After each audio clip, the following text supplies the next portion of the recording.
आज नेमकं काय बनवलं आहे बघू शकता। आज फ्राय पण केलेलं आहे। नेमकं काय आहे चला तर रेसिपीमध्ये बघूया।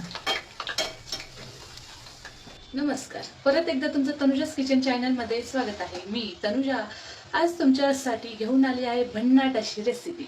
म्हणजेच काय, आखाड स्पेशल आपण गुळाच्या पुऱ्या बनवतो ना, गोडवाल्या। आज आपण त्या पुऱ्या बनवणार आहोत। त्याची रेसिपी बघूया।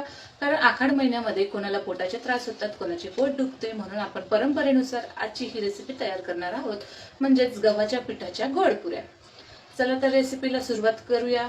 आणि प्लीज व्हिडिओ स्किप नका करू, व्हिडिओ पूर्ण बघा आणि मला कमेंट बॉक्समध्ये नक्कीच सांगा। थँक्यू। मी गूळ घेतला, तो छान कट करून घेईल।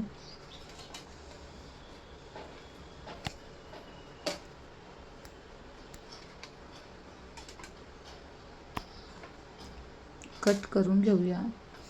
आखाड महिन्यामध्ये सगळेच जण कोणी कापण्या बनवतो, कोणी काय, कारण ह्या महिन्यामध्ये आपण काहीतरी तळण बनवत असतो। कारण असं म्हटलं जातं की बऱ्याच जणांना पोटाचा त्रास होतो किंवा पोटदुखी लागते, म्हणून ह्या महिन्यात आवर्जून हा पदार्थ बनवला जातो। म्हणून ही जुनी परंपरा आज आपण परत एकदा करणार आहोत। तर मी गूळ इथं कापून घेतलेला आहे सर्व। 1 वाटी गूळ घेतला, त्याला 1.5 वाटी मी पाणी घेतलं आणि तो गूळ थोडंसं पाणी कोमट करून छान मेल्ट करून घेऊया। पूर्ण गूळ मेल्ट करूया। प्लीज व्हिडिओ कुठे स्किप नका करू, व्हिडिओ पूर्ण बघा आणि मला कमेंट बॉक्समध्ये नक्कीच सांगा। खरंच खूप छान अशी रेसिपी येते। लहान मुलांना मध्ये कधी भूक लागली, छोट्या मोठ्या भुकेसाठी सुद्धा खूप बेस्ट पर्याय आहे, म्हणून एकदा नक्कीच ट्राय करा। आता आपला गूळ सगळा मेल्ट झालेला आहे। आता छान त्याला गाळून घेऊया। एका चाळणीने मी गाळून घेणार आहे त्याला। लहान मुलं तर खूप आवडीने खातात, म्हणून एकदा नक्कीच ट्राय करा। थोडासा गूळ राहिला तर मी त्या चमच्याच्या साहाय्याने थोडा स्प्रेड करून घेणार आहे, बघू शकता। मी इथं 2 वाटी गव्हाचं पीठ घेणार आहे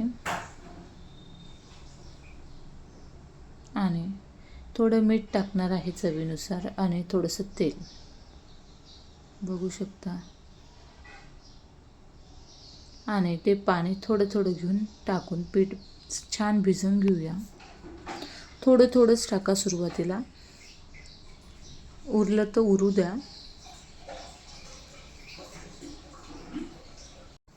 कारण जास्त पाणी नको व्हायला, म्हणून थोडं थोडं करून पाणी टाका। बघू शकता छान असं पिठाचा गोळा मी मळून घेतलेला आहे, बघू शकता। त्याला 5 ते 10 मिनटं मी रेस्टसाठी ठेवणार आहे।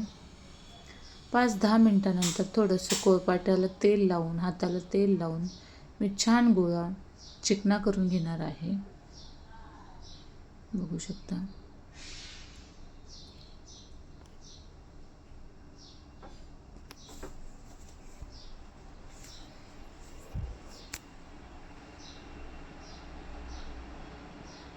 आणि त्याची एक मोठी लाटी तोडून घेणार आहे।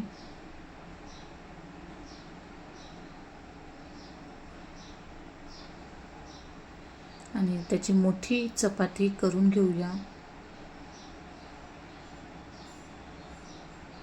थोडंसं तेल लावायचं आणि पीठ जास्त पातळ नाही करायचं, थोडं घट्टच असं राहू द्यायचं, म्हणून छान पुऱ्या येतात।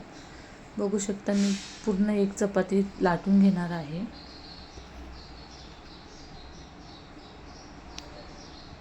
आणि त्याला वाटीच्या साहाय्याने आपण गोल गोल पुऱ्या कट करून घेऊया।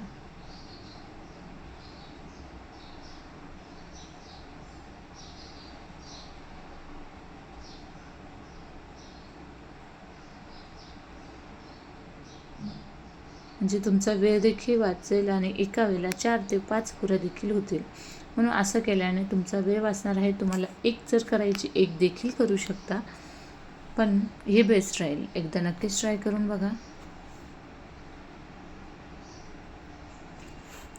चला, आपला पुऱ्या सर्व रेडी झालेल्या आहेत.